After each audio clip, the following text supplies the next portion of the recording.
Hey everyone, in this video I'll show you how to add missiles to Deluxo in GTA 5 Online. Let's get started.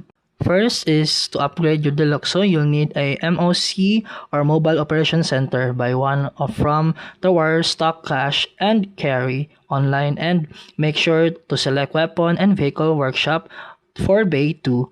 It costs about 2 million. Use the interaction menu, then go to Vehicle Services and request MOC. It will spawn nearby, then marked on your map.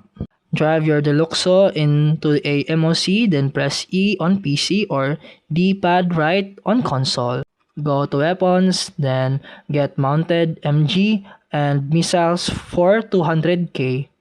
Now press square on PC or X on Xbox and your Deluxo is finally armed with missiles.